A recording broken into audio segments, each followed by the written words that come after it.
I'm joining the World Health Organization's Safe Hands Challenge.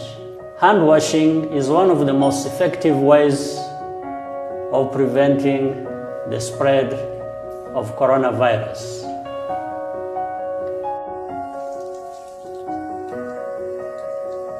Wash your hands with soap and water for at least 40 to 60 seconds.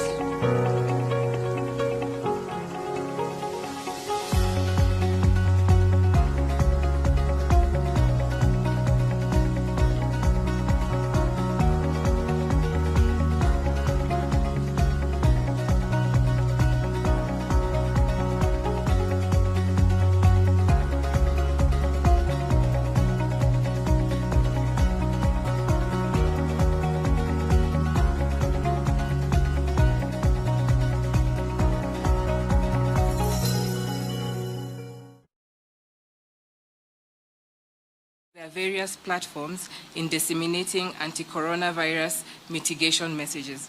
We really do appreciate all of you and we thank you. For our corporates, I'm pleased to announce today that Safaricom PLC has offered us the utilization of their more than 175,000 agents across the country to provide a logistic and distribution system for us. And as we continue, we shall appraise you of how that will work. I'm also pleased to announce that Kenya Prisons has agreed to engage and to help us in supplying and in making additional face masks. I would like to encourage institutions and corporations in Kenya to continue lending a helping hand as we fight this epic fight. In this same vein, I'd like to make a special plea for those who are in possession of oxygen cylinders that are not in use. Kindly avail these cylinders to us. We do require these cylinders as they aid in boosting our capacity to be able to be serving our patients and especially our critical care patients who may require oxygen supplementation. Ladies and gentlemen, this disease has shown itself to be blind to our creed, our status, our color, our age, and I dare say even our height. And it is for this reason we are calling for one-for-all approach as we try to protect ourselves and our country. More than ever before, we need to drop all our titles, our beliefs, our status, our age, and recognize that we need to fight this menace together. We do need to remember, fellow Kenyans, that this is a public health issue that we are dealing with. And therefore, in this regard, all private testing facilities, as a matter of law, and invoking the Public Health Act, are required to share their results with the Ministry of Health for the purposes of monitoring this situation and ensuring that the proper notification is done in accordance with international health regulations. In addition to the previous measures that we've taken in place, we are adding on a new measure today. Starting today, all salon and barbershop operators must wear face masks while attending to their clients. Further to this, we shall be giving further instructions on how you restrict the number of clients you have in a salon to avoid the crowding in our salons and barbershops. We must also ensure that our salons and barbershops have hand sanitizers and their clients actually maintain social distancing and they practice basic hygiene in their operations. Fellow Kenyans, in the last 24 hours, we have tested a total of 305 samples, out of which 7 people have tested positive for the coronavirus disease. All the 7 are Kenyans.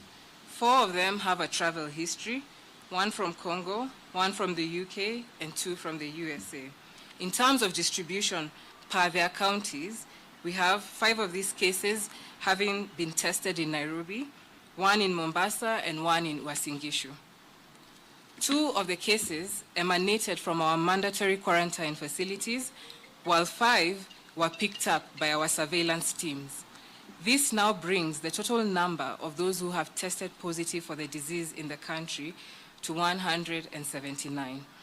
In terms of age breakdown, of all our 179 cases, 3 of these cases are below 15 years of age, 49 of these cases are between 15 to 29 years of age, 114 of these cases are between 30 to 59 years, while those above 60 are 13. And fellow Kenyans, if you'll allow me to really emphasize on this, when we look at our age distribution, this coronavirus disease is actually affecting the more productive members of our society. You can see, like I've said, only 13 are above 60. And therefore, a large majority of the population falls below this, meaning we do need to take charge, we do need to observe the various interventions that we've put in place. The 7 people have already been moved to isolation in various health facilities, and contact tracing is ongoing. In terms of gender, 4 of the new cases are female, while 3 are male. With regard to contact tracing, a total of 2,004 persons have been monitored. Out of this, 1,426 have been discharged. 578 are currently on follow-up. To date, we've managed to test 5,278 samples from individuals. Now, in terms of severity, fellow Kenyans, when we break down our 179 cases, one of these cases is under critical care as we speak, and the rest, 178, have moderate to mild disease. However, we do have one piece of good news. One of the patients who was in critical care in one of the private facilities in the country has been discharged to the general ward today. This is a Kenyan who was in critical care, who was on ventilator support. He has now been taken off ventilator support, and we require to celebrate the various doctors who have been aiding in his recovery. 2 additional cases have been discharged in the last 24 hours. I want to wish all the affected Kenyans a quick recovery, and I thank you for your attention. You can have questions now.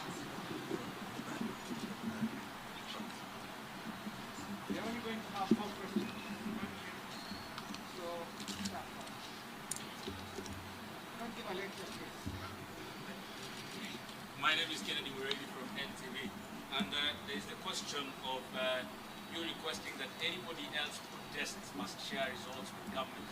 Is this in relation to the case that we had in Parliament, whereby about 17 members of Parliament might have tested positive for this coronavirus? And number 2, how are we handling the prisons that we have? Because there are concerns that the congestion there, or even the status in which our prisons are, there's a probability of even this spread of this virus. More questions? My question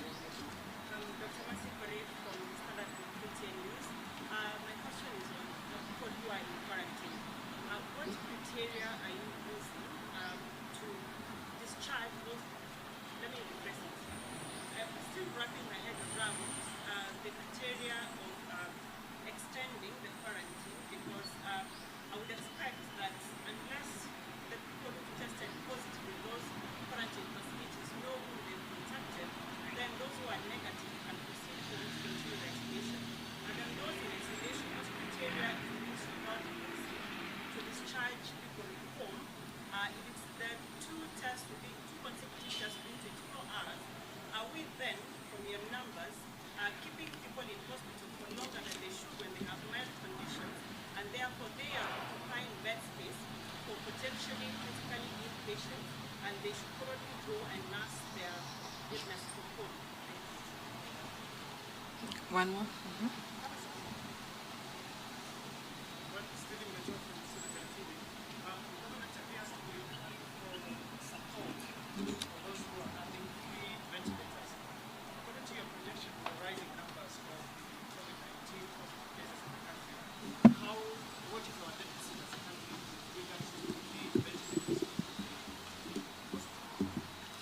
Right. I think I'll grab those questions and I'll ask the DG will jump in when he needs to.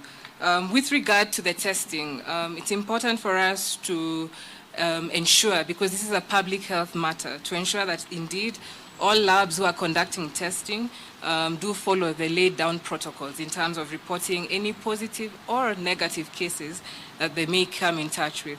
The ministry is aware, and we did see the headlines reporting that there are cases positive cases of coronavirus in Parliament. And what we have to say on this matter is that as it stands today and at this time, we have no formal official reporting of these cases to the Ministry of Health. And additionally, we are rolling out mass testing. And this mass testing will actually include testing of the different institutions in the country. And at that time, we will then be able to relate to you what the situation may look like in Parliament or in judiciary. But it's also important to note, even as we invoke the Public Health Act, we are taking seriously matters of confidentiality and ensuring that those principles that are governed in medicine are still adhered to. With regards to the prisons, I think this is an issue that we've addressed previously.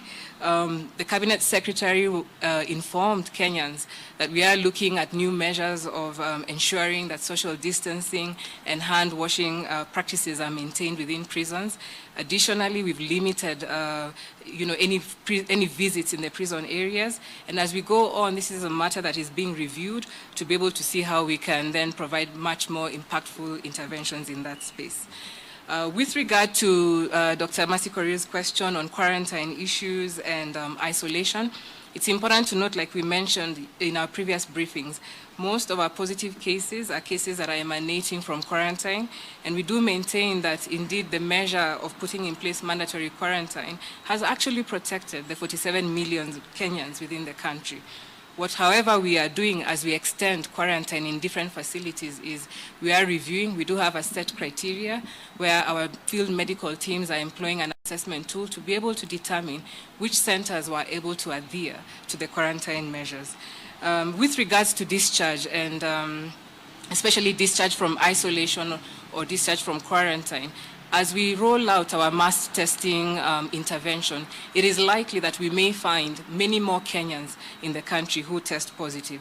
And so because of strained capacities in being able to put all these Kenyans in one place, one of the measures that we are looking to deploy within the coming weeks would be a home-based care protocol, where for mild cases, we actually advocate for home-based care. And through our hotline and our different support structures, we will be able to monitor these patients and ensure they actually observe good self-quarantine measures at home. And I think this will be further articulated in the coming briefings in the coming weeks. The DG will add on to the measures and the criteria being used in quarantine. Again, with regard to ventilators, it's important that we understand that a ventilator is just one piece of equipment that's required in ensuring that an ICU bed is able to offer support. And through the National Emergency Response Committee, we are engaging all our different partners in Kenya and across the world to ensure that we have a good supply of these machines.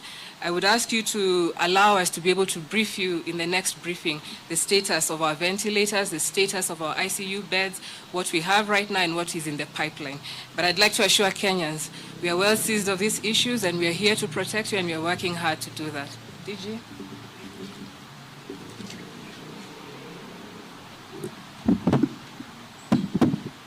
Thank you, Madam CAS. Just to add on to the isolation and quarantine facilities, as asked by my colleague, Dr. Mercy Korir, is that we looked at the various designated isolation and quarantine facilities, basically quarantine facilities, and looked at the proportion of people who tested positive from our testing at the various facilities. And where we had significant number of people testing positive, it was our belief that there was local transmission of the disease, and therefore we treated that as an isolation center going forward. And based on that, the day the positive cases were removed from the quarantine site to the isolation or treatment centers became day zero for the rest of the people under quarantine. However, in conjunction with our case management team, we are reviewing this, and we are also looking at deploying testing on the 14th day or 15th day to be able to see how many of those people turn out negative, in which case we'll allow them home. As I reported even yesterday, in conjunction with the county health management teams to continue self-quarantine for an additional 7 days. For those who test positive, of course, they will proceed to the isolation and treatment centers. Then for the people who are in isolation, the release process is that you must have 2 negative tests within 48 hours, not 24 hours, within 48 hours. And that is what we have deployed in all cases where we have released patients from the treatment centers.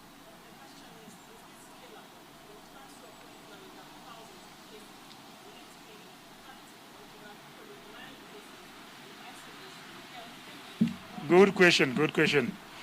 We are developing guidelines for home-based care for COVID-19, and once we are through with the guidelines, we'll be able to quickly bring the county health management teams up to speed, so that we can be able to manage mild cases at home.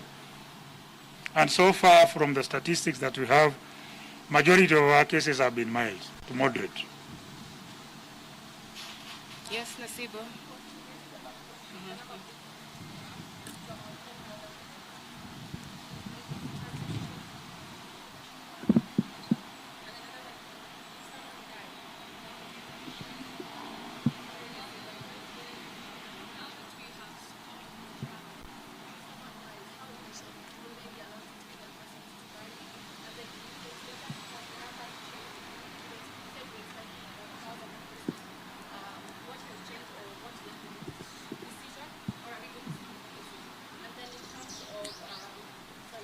I think, Nasibo, I'll take those two. So with regards to burials, I think that's a good question, and this was emphasized yesterday, but I'll go ahead and emphasize once more. We do know that we do have Kenyans who have lost their loved ones in different facilities. We do know, and we do have accounts of people who require to be given their last rites. And what we are saying is that through the Ministry of Interior, should you be one of the families who is undergoing this tormentous task right now, you should apply, get your death permit as the usual process, and then this will then be communicated to the Ministry of Interior, and you will be able to get your pass, and you'll be able to proceed and give your last rites to your loved one. So that is a process that is there, and what we will be doing through the MOH Twitter website, we'll be able to share a circular on this, and Kenyans will be able to know how to go through that process, those who are afflicted. With regards to our epidemiological model, it's important to know that we actually have a large team of scientists, epidemiologists, who are working hand in hand with the WHO, Africa CDC, Beyond Africa CDC, and different other organizations, including Kemri Wellcome Trust, who have shared with us their different models, and the models stand as was articulated by the DG a few weeks ago.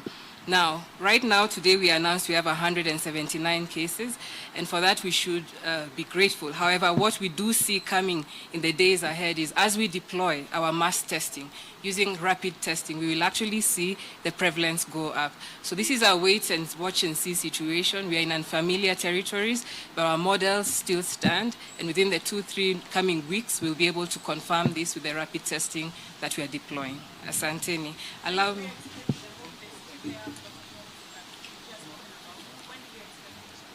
So Dr. Masi Korir, who was a classmate of mine, if I should add, when do we expect our home-based care protocols?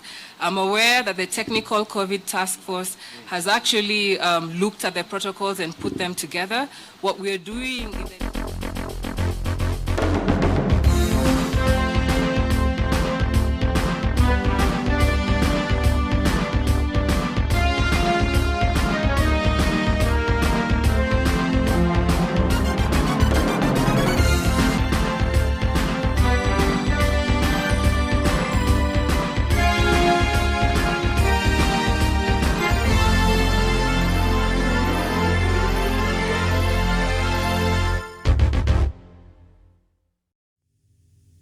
Thank you. Good morning, Africa, wherever you are in the world. Thank you very much for watching Punchline Africa Television, broadcasting from the satellite system office of the command center of the politics of Africa, Punchline and the Pan-Africanism. Today, I am miles away from Miriam Ogutu, who is at the headquarters of Punchline Africa, miles away in Nairobi. Thank you very much for watching, listening, enjoying our station. We always uphold the principle of safeguarding and talking lauding the government policies of the Republic of Kenya. The ministries have said, wash your hands. Everybody is geared towards eradicating COVID-19. We laud the president's ventures. We look at the curfew, the economic implications, the political implications, the social implications. This show this morning is for those implications. The way forward, interventions, solutions.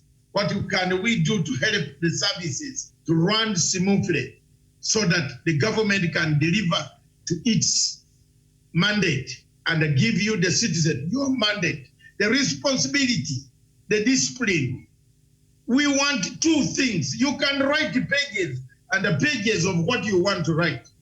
And I want to thank my viewers this morning, those who watched our Daytime Express. You gave me encouragement. You brought suggestions. Discipline, responsibility of a nation, patriotism is upon us. Don't wait for President Uhuru Kenyatta.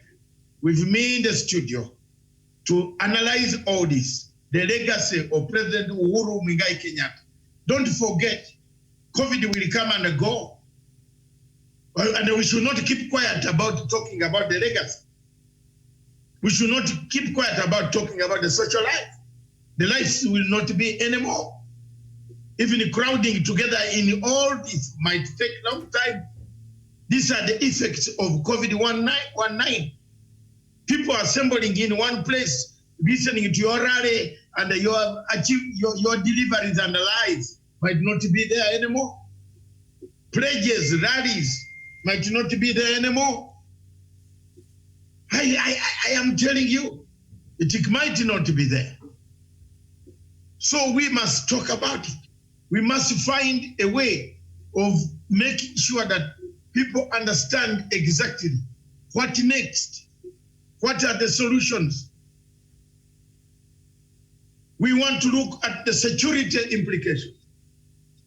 We want to look at the curfew, economic implications,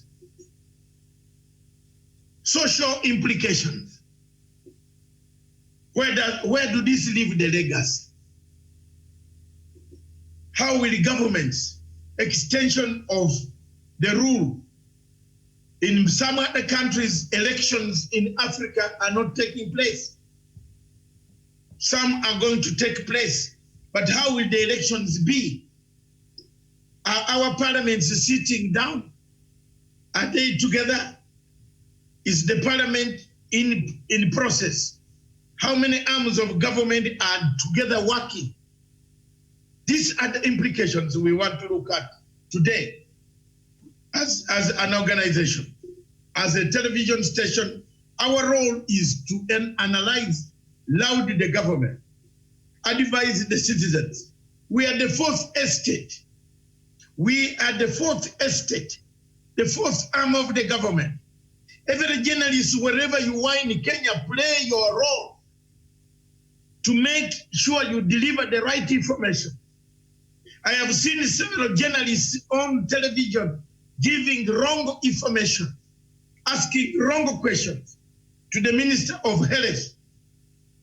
The value, the integrity, the content of questions that we ask the Minister of Health, some of them are not worth mentioning to the public. The public wants to know.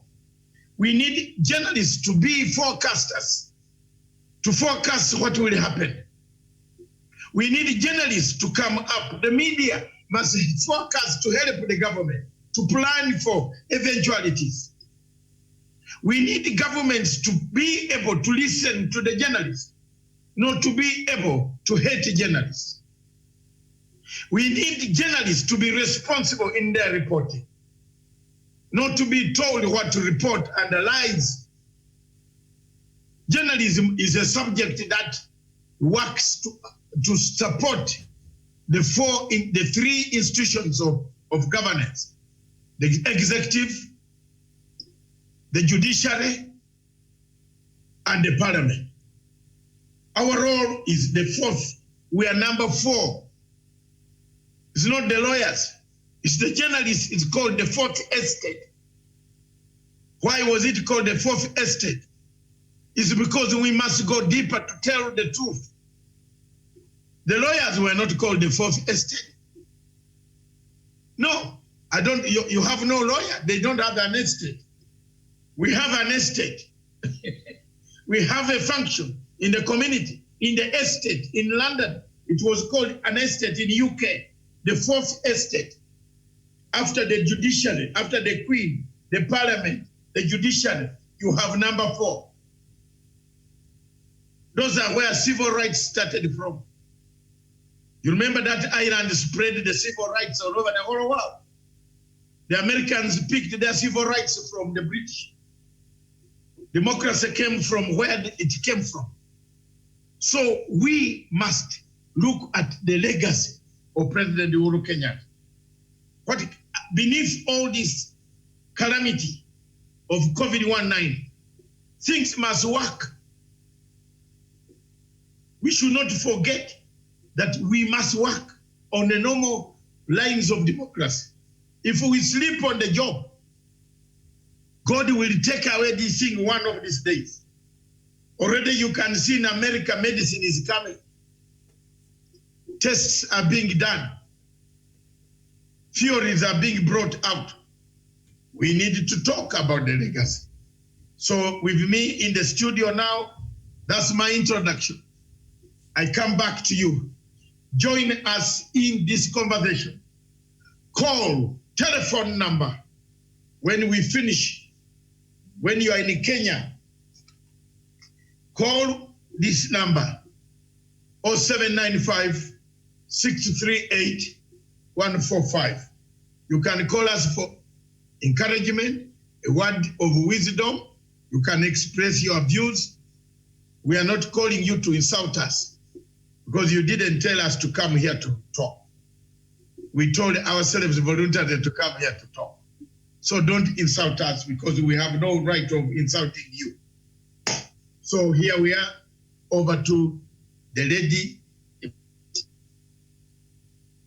All right, thank you so much. In the studio. Thank you so much for that introduction. Of course, thank you so much. And something there that you brought up that is very important, as we continue to look at President Uhuru Kenyatta's legacy. We know even before this coronavirus came, and now we have to deal with it. President Uhuru Kenyatta and the Big Four agenda is something that we've been talking about so much. And now to add on his legacy, I think how he has led this country in the fight against the COVID-19. This, I think, Doctor, will really form another part of President Uhuru Kenyatta's legacy, how he has been on the forefront, and right now on the forefront, and Kenyans are looking up to his leadership. And indeed, in so many occasions, he's risen to that and offered the leadership that the country really wanted at this point in time. So yes, the fight against COVID-19, because this is a time that will go in the history books across the globe. So leaders who are in position right now in Kenya and all over the world, I think their citizens are sitting and are judging them. Yes. Miriam, we shall interrupt our current situation, cross over to Deputy President William Ruto. Is addressing Kenyans right now. Let's cross over as the Ingenians cross over. We want to hear what Ruto is saying. All right, as we wait there, the link, our production. You go ahead until we get the link. Yes, he's working on it. And the Deputy President of the Republic of Kenya, Dr. William Ruto, is set to address the nation. I don't know if he's already he started, but yes. So they're working on it. So once they're ready, then we shall take you right to where that press conference is. It's been a while. We've not heard so much from our Deputy President. So yes, it will be interesting to hear, because Kenyans have been asking, what does he have to say about what is happening? So I think, yes, this is perhaps something that some Kenyans have been waiting, or Kenyans have been waiting, because he is the Deputy President of the Republic of Kenya, and so we're waiting to hear what he has to tell the nation. I believe it's in regard with the COVID-19, or perhaps also maybe updating us on what the government is doing. Of course, we've been getting our daily briefs from the Ministry of Health that has been led with the very able CS Mr. Mutahi Kagwe. And yesterday, we had one of the officials there in the Ministry of Health coming out and giving us the update yesterday. And we saw even the media owners coming out and making a united statement, as we had read there early in the morning, supporting the government efforts and also encouraging Kenyans to adhere to some of the measures that the government has put in place. Kenyans, it is very important. Doctor, this morning when I was coming to work, I could see 3 among 10 Kenyans still don't wear masks. And yesterday, through the press conference that we were watching, the Ministry of Health has said now in Nairobi, it is a must. It is not a choice. It is a must for you. When you leave your house, you have your mask on. And in the morning, I saw some Kenyans were still walking around without masks. So I'm just trying to perhaps give them a benefit of perhaps by the end of today they should be having their mask, because they cannot continue putting their lives at risk, and they cannot continue putting the other Kenyans' lives at risk. This is unacceptable, and this is something that should not be seen happening moving forward. All Kenyans, all Nairobians, you're required by the time you leave your house. This is a directive by the government.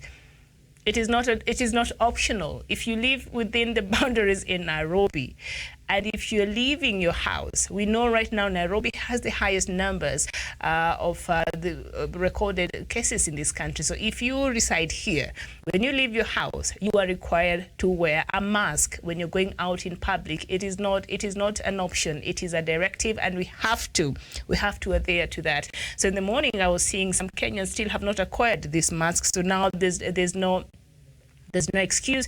You have to wear it. And also, the government said yesterday that it is hiring, the Ministry of Health is hiring 500 more doctors. I think that will go a long way in adding to the staff. Miriam, I'm listening to the Deputy President from another remote control. They're working on it. They're trying to link. I am listening to it. I have already picked. He's repeating what the President has said already. There is nothing new that he has told us. After all this hiding, that's all we have seen. The repetition of what the President has said, and that is good to say the same words which we have been hearing. We want to hear something new which is not in line with what the Minister of Health is saying. But I've listened to him. I'm watching from the remote control here. He's here online, which I'm putting through my sensor. I've seen there is nothing new, and the people are saying, say something new, because it's a repetition of what has actually been said already. He's not addressing the nation, he's addressing the media. And let's get it clear, because addressing the nation, there is only one person who addresses the nation.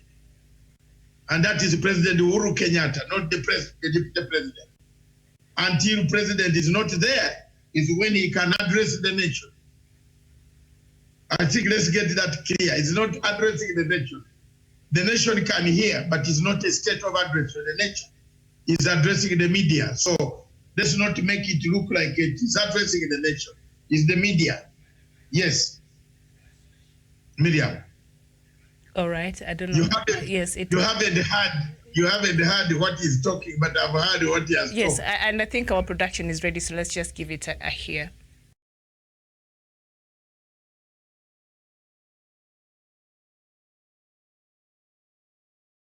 Sanitizers, and masks with the aim of enhancing our capabilities and preparedness.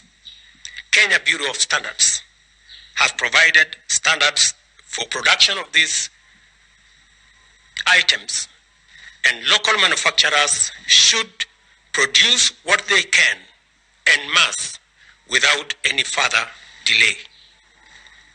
We are also scaling up oxygen supply to all the 94 hospitals that were identified under the MES program for use by patients who may need supplementary oxygen. crisis has completely disrupted our lives and taken away everything we took for granted. Normal is a word we have to rapidly unlearn and hopefully relearn in future after the coronavirus.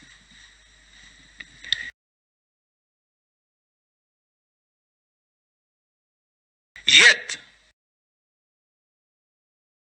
if we think that our lives have been disrupted, the world of healthcare workers has been turned upside down, inside out. More than anyone else,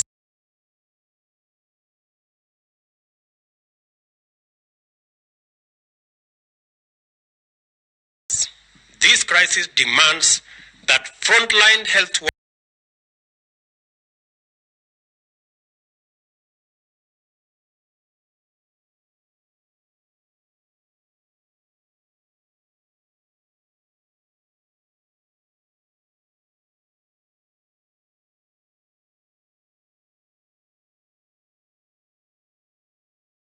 workers give not just community health workers, nurses, clinical officers, paramedics, laboratory technicians, pharmacists, and doctors perform their duties without them being compromised. Personal protective gear is being made available and in adequate quantities to ensure sustained supply of these personal protective equipments. Local manufacturing capacity has been identified and contracted. To assist our healthcare workers who have demonstrated inspiring selflessness and diligence under extreme, stressful, and challenging conditions, let us rigorously observe the protocols set out by the Ministry of Health so as not to overburden them with unnecessary and avoidable incidences of infection. Let us also remember them and their families in our daily prayers and in every other way that we can. As His Excellency the President directed, our Treasury team is working with the legislature to realign our budget to make resources available for various interventions in combating the pandemic. Provisions of water, especially in our towns and particularly in informal settlements, will be a key consideration. The identification of vulnerable groups who may require food subsidies has been mapped out by our national government coordination staff in consultation with all counties to ensure timely and targeted intervention if this situation escalates. We encourage Parliament in their patriotic mandate to exercise imagination commensurate with the magnitude of the challenge we face. As government makes efforts to mitigate the suffering of the people through a raft of measures already announced, I wish to appeal to the private sector to be compassionate, understanding, and forbearing with our people, and particularly to employers to make necessary adjustments on non-core expenses to safeguard jobs and to endeavor not to lay off staff. I also appeal to the financial services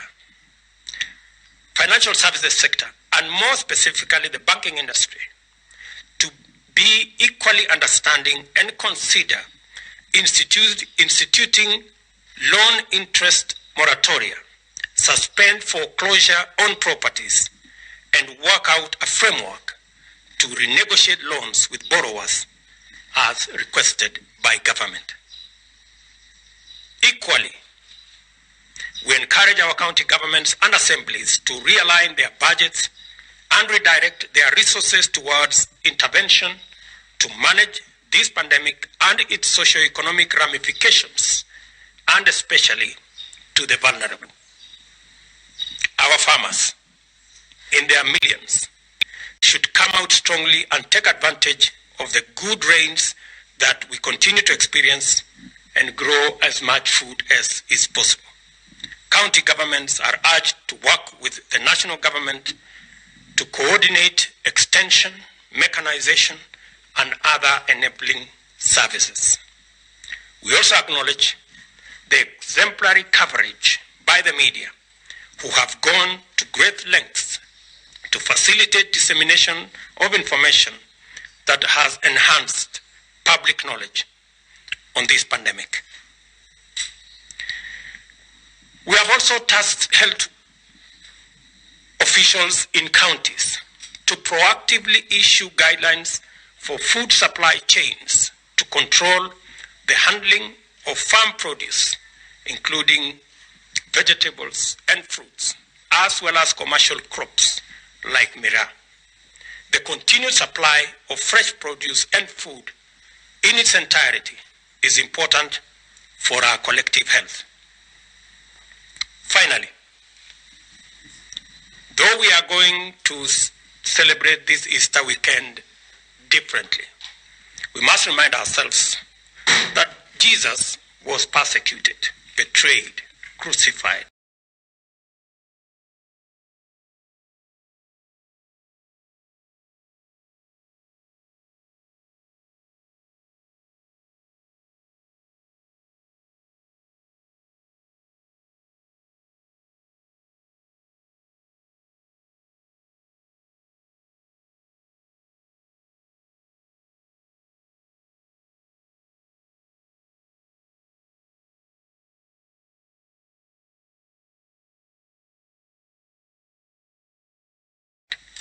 And that he ultimately died and was crucified and was buried. But he triumphed over death. His resurrection is the reason for our hope of eternal life. I call on the Christian community to lift up our nation in prayer this Easter period. And I equally ask Kenyans of all faiths to commend our nation to God's unfailing mercy and grace for us to overcome this daunting pandemic. Thank you very much for listening to me, and God bless you all.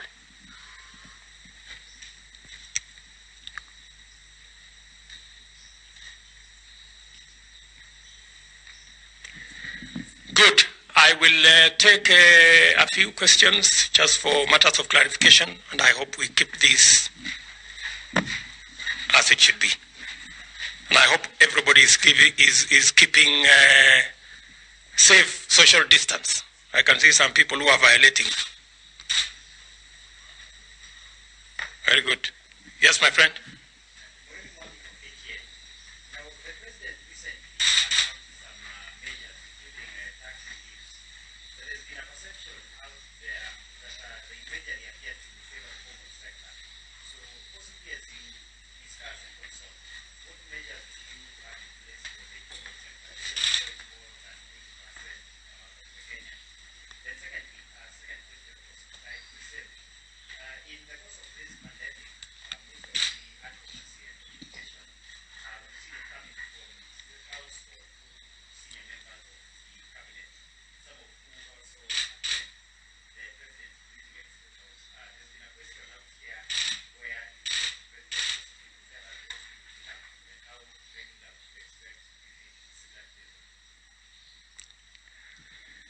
Okay, maybe I will take another question and then I will answer both of them.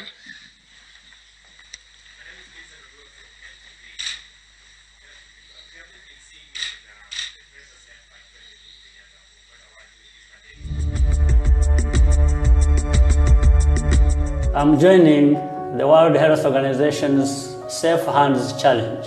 Hand washing is one of the most effective ways of preventing the spread of coronavirus.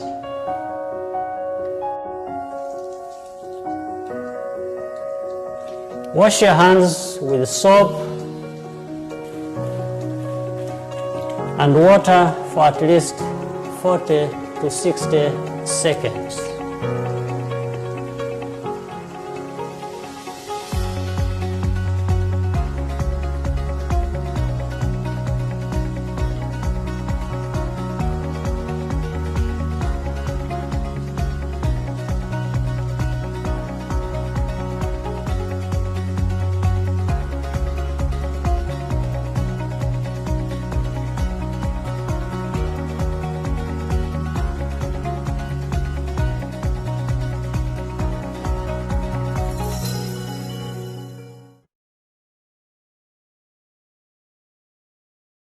So really, we just want to assure all Kenyans that we are working very hard as a ministry, as a government, as a health sector, as a country, a whole government approach to addressing the challenge that is currently facing us of coronavirus. And the team that we have been meeting with this evening has been a team of experts, some health workers, experts in communication, experts in social media, all looking at how we work together to make sure that, number one, Kenyans are aware, they are well sensitized about what we are dealing with, that we all also learn what precautionary measures we need to take to ensure that we can prevent ourselves from getting coronavirus, and also to ensure that we protect our families. The team of experts here has been doing a lot of work in terms of their own practice, the clinical practice, the protocols around coronavirus. This is a new virus that the medics have never dealt with, that the entire health workers have not dealt with. Feel that you're very ill to go into a matatu, to go to hospital, we really recommend that you call the 719 line and get us to come and pick you through an ambulance which has got specialized facilities and with health workers to take you to an isolation facility where you can be tested. So basically, we are just aligning our coordination and making sure that we have... That was the Deputy President of the Republic of Kenya addressing the media, not the nation. He was addressing the media at his residence in Karen, in Nairobi, in one of the urban, pre-urban or urban palatial residence where most of the top-notch high people stay. The Deputy President of the Republic of Kenya was addressing the media, not the nation, because addressing the nation is the responsibility of the president. There is only one nation address that can only be done by the president, not anybody else. The rest of the people can address the media. Thank you very much. Key points that he made is he quotes the Bible. It is Easter that most of us have quoted. Some of us studied the Bible in 1966. Actually, 64 is when I started reading the Bible to pick up several verses. It was in Uganda. By then, it was being taught in Uganda and then English. 66 is when I started reading it in English.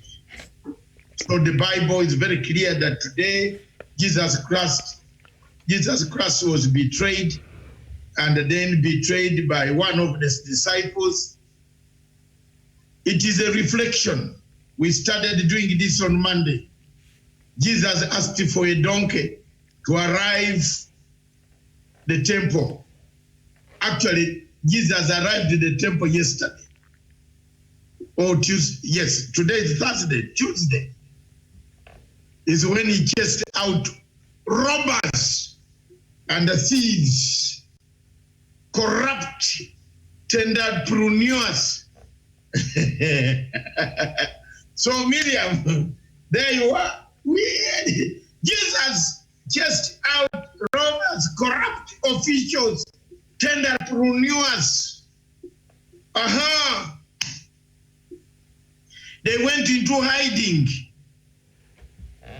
until they heard Jesus had died. Oh, has he been crucified? Come! So, I think I am entitled to laughter, Mama. I am just having the seriousness. I am, you see, as a journalist and an imaginative brain, you look at how many of us in this world have been serving this world without corruption. The hands will be smaller. If you put it to the crowd, tonight, the crowd in the Jewish state of Israel under the Roman Empire, Jesus will be brought before Pontius Pilate. And the Pontius Pilate will use this occasion to wash off his hands, to wash his hands, and say, I see no sin in this man. But if the Roman law says, go, all ye, to Tipoth, don't forget Tipoth, the island on the Mediterranean Sea, the Italian island where death, Jeremiah chapter 22, no, chapter 7, verse 31, 32, 33, 35. Remember what the Bible said, that island will be full of carcasses. People will bury and bury and bury. That's when we shall remember Jesus Christ. Read the Bible again. Maybe 600 years past today or from tomorrow. By Sunday, COVID-19 will be no more. Who knows? Who knows? Let's have hope. The legacy of President Uhuru Kenyatta, the Deputy President has emphasized more or less what the President already said, but still emphasizing the message is not a wrong thing. Let's give him credit where it is due. He has emphasized exactly what his boss has said already to us. And emphasizing the point is not a wrong thing. For me, I'm not a biased person. I always give credit where it is due. And I expect Raila Amolo Odinga again, also today or tomorrow, to address us. Let the old leaders come up with their statements of encouragement to the people of Kenya, so that the people of Kenya can stand united. No divisions, no seclusions, no hiding underwater. Let's face these challenges together. Raila Odinga, come on the microphone. Journalists are waiting. Address the people, address the journalists, answer the questions. Kalonzo, Mudavadi, Wetangula, these are our key leaders. Take a charge, help the president in the move towards uniting this country. Divisions are not worth it. I am very happy that in Uganda, for the first time, even Mr. Kizza Besigye is saying some good words, because from the medical point of view, he's a medical doctor. If he's going to tell the nation wrong things, then he cannot lead them tomorrow. Even the younger man called Bobby Wine is also towing the line. The cars in the roads in Kampala are on the trucks carrying food. Everywhere in Uganda, there is no car movement. Even if you have it and you like, you smell it, you can't drive it. Down the road, they will arrest you. I applaud the Kenyan version of doing things, of what is happening. And I forgot something to mention to the world. Yesterday, Nigerian Treasury building was on fire. Somebody, after stealing all the money, set the building on fire in Abuja. Have you seen how life is, Miriam? Yes, and I do have that. I do have that story in our other show, because I see our time is going, Doctor, and there are a couple of things from yesterday's press conference. Yes, that someone has just asked me. Yes, what happened to this fire? Mm-hmm. That's why I've just answered. All right, back to you. Because we'll be coming on the diplomatic links, and perhaps we can look at other stories across Africa. And our viewer, thank you so much for bringing that to our attention, Dominic Nwandu. Just keep it here. We were still looking at the news making Kenya today, and what indeed the government of Kenya has been doing in terms of how it has responded to the COVID-19, and it has been from yesterday. It was about 36 days after the first case was recorded in this country. And yesterday it was 2 weeks since the curfew was announced. And Doctor, yesterday I was watching another news item in one of our local television station, and they were highlighting another estate in Pipeline, in that part of Nairobi. And at night, once the police have patrolled and left, that is when the residents go ahead and open shops, and they start shopping, and they start loitering around the streets. And so this journalist just went to see the nightlife, what happens there. So it is apparent that a lot of Kenyans from that part of Nairobi are not really observing this curfew. I don't know what will be your comments on that. Thank you very much. In my legacy trend this morning, the article I wrote, and I said responsibility and self-discipline. Miriam, without those Kenyans listening to me, without self-discipline, without responsibility, self-responsibility, if you are going to have to look food for children, that's okay. But if you are going to hide and start drinking and gossiping, peddling, because when you drink, what do? Doctor, you tell about your wife. Yes, the shops are open at 11 after the police had left the area. Those who are drinking in the estate, those are peddling rumors. Those are the people who should be arrested when they say go and sleep. When you drink, you fall drunk, you will fall on everybody, including the sick in your house. Why don't you have this drink, buy it, bring it at your house, at your table, when your children are asleep? Then you go and get 2 tots and drink and relax and watch TV. Nobody has stopped you from drinking.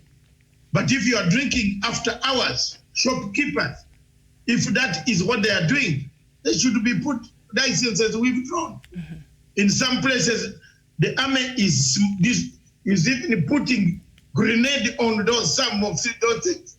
Some countries are actually fighting COVID-19 in a style of Jamen. Jamen, I'm telling you, wa Kenya na wambia, nchi nyingine za Afrika, raisi o serikali inapigana na mambo ya COVID-19 in a different way. Kama wanakupata nje ya curfew, kurudi nyumbani utarudi miguu imevunjika.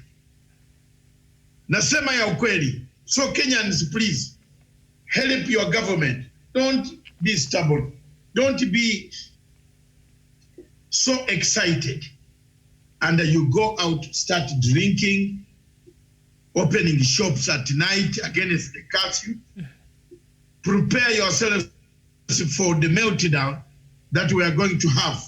This COVID-19 is going to not to end maybe today or tomorrow, but it will be over. God will remove the burden from us. And one day, and I repeat, one day, salvation will land down. We shall be okay. What do we do for our country, Kenya, when we are okay? That's what we want to look at, the economic setup. Curfew and security go hand in hand. Don't blame the police when they find your shop is open. And the police who are working up the whole night, they have left their families. Some of them have left their children sick, and they are on duty. Then you open the shop at night at 11 to sell. Jamen, don't cry that there was human rights abuse. The police will descend on you with your shop.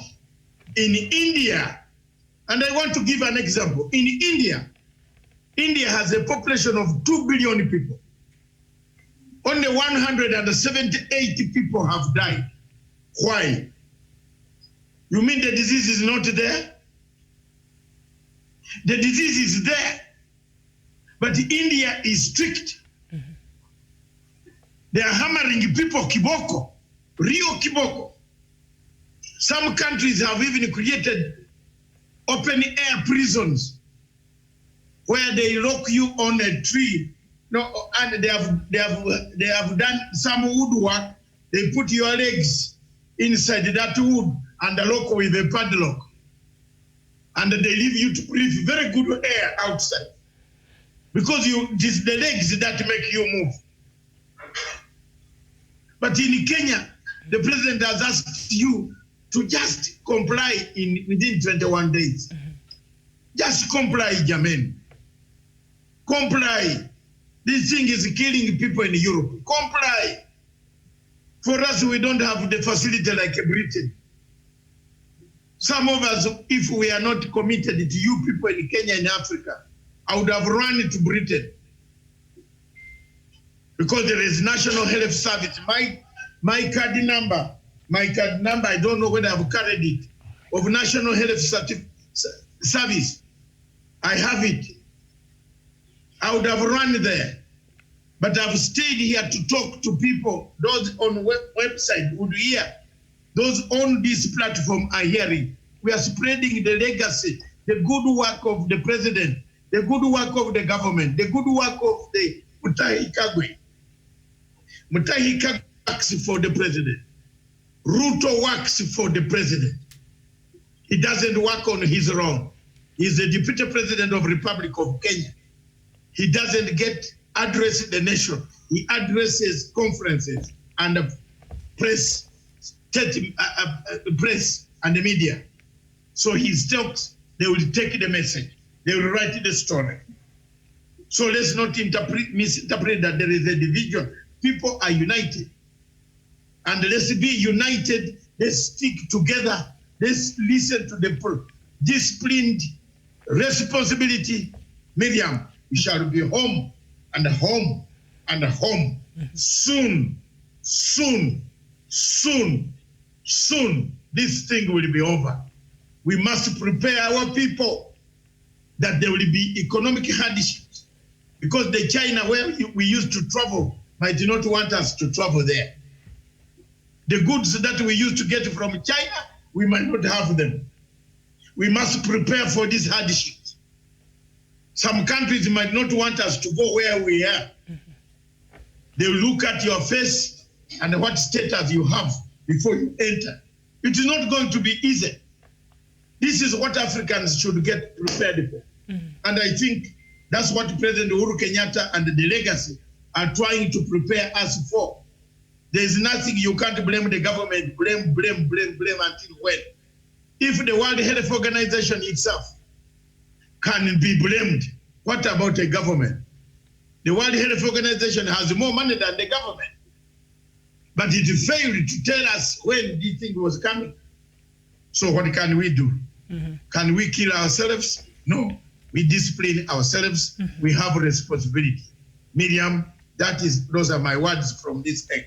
Thank you so much. Very well put there, Doctor. And of course, yesterday, as the Ministry of Health normally now gives a daily news brief to bring us the latest in terms of how many Kenyans have been tested for the last 24 hours, how many cases have been reported, and things like that. So yesterday, the Ministry of Health, first of all, there's a news headline that made, I think, on the Star newspaper yesterday about 17 members of parliament and senators are suspected to have tested. No, from what the Star said, they looked like they were sure that these people had been tested positive for the coronavirus. So the Ministry of Health yesterday came out and denied that these members of parliament had been tested because and also the company that was given the mandate to test them had not yet carried out. So it also issued a statement and said, we are coming out, you're going to test them. And then after that, they will forward, the information to the Ministry of Health. So now no formal report to the Ministry of Health. The Ministry of Health came out and said no formal report has been given to the Ministry of Health in regards to these members of parliament that had been tested. So that they were able to clear that. And also, As I was saying there earlier, Doctor, we know right now our health workers are really working overtime to ensure that they're able to give their very valued service right now. I think anywhere in the world right now, health workers are the heroes that are saving lives and are saving, saving the day there. And in Kenya yesterday, the Ministry of Health announced that the government will be hiring 500 more doctors to help in increase the number of staff that could help in giving the services that is highly required. I don't know what will be your comment on this, and I'm sure this will go a long way really in helping and aiding the fight against the coronavirus. So more doctors are going to be hired by the government. That is a very good venture. There are doctors that were laid off. I was listening to the medical profession yesterday, and I want to thank that doctor who replaced Mr. The KPDU, some Secretary General.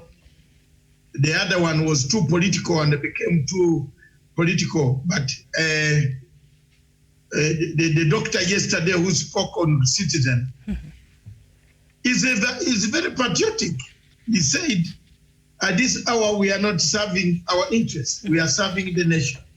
And we understand that the nation is at its tipping point where it needs the services of the doctors and the health workers. The conditions might not be very good, but let's maintain decency. Let's maintain the conditions.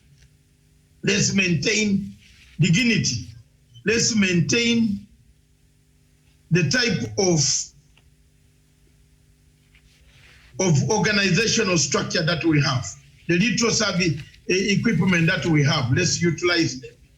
And they asked the government to look into these affairs. They had a very good interview with Jeff Koinange and others. So thank you. For me, I take it as a positive, mature, and a well-organized format, Miriam, of the people of Kenya, the health workers.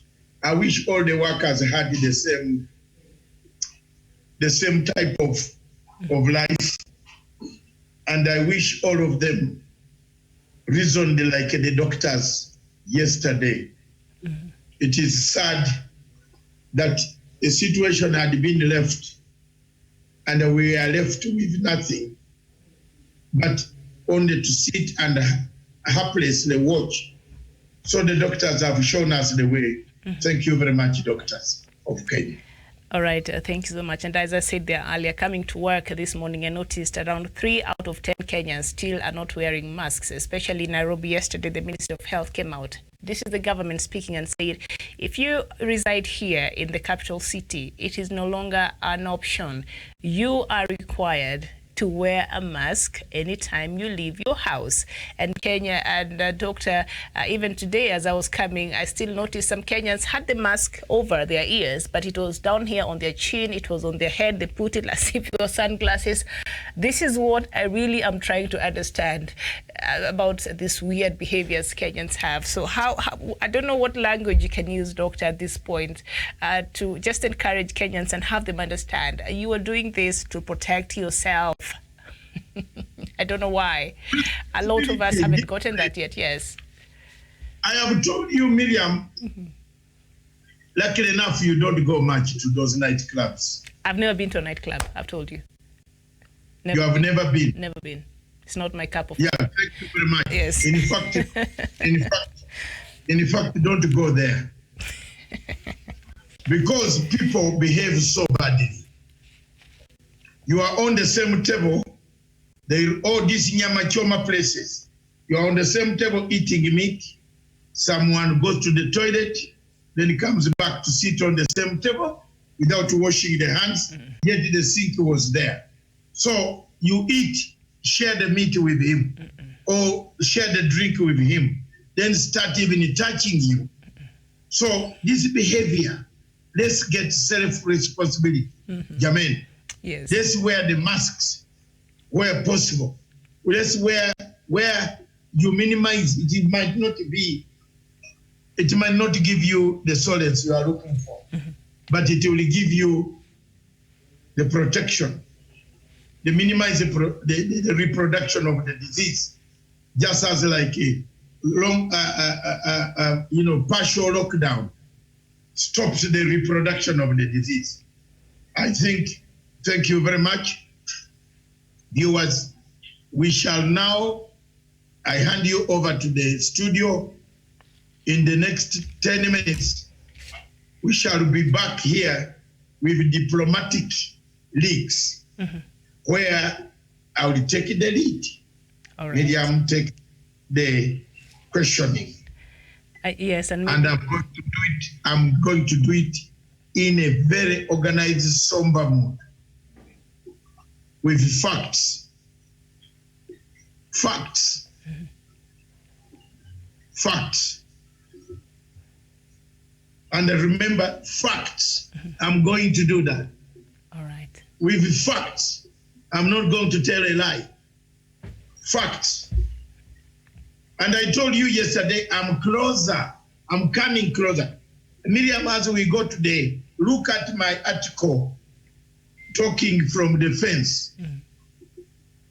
I've written it on Talking from the Fence. Stephen can get it for you. You know? Stephen can get it for you. Talking from the Fence, from an intellectual point of view, I said there must be 3 items. The 3 Ds. 3 Ds. Get them. Let them work. If you don't have the 3 Ds now, these 2 countries will create 3. America, China, World Health Organization. Something wrong. Something went wrong. And if I'm wrong, Jesus is going to be crucified tonight. I will not lie. 2,000 years ago, it was done. Let me take.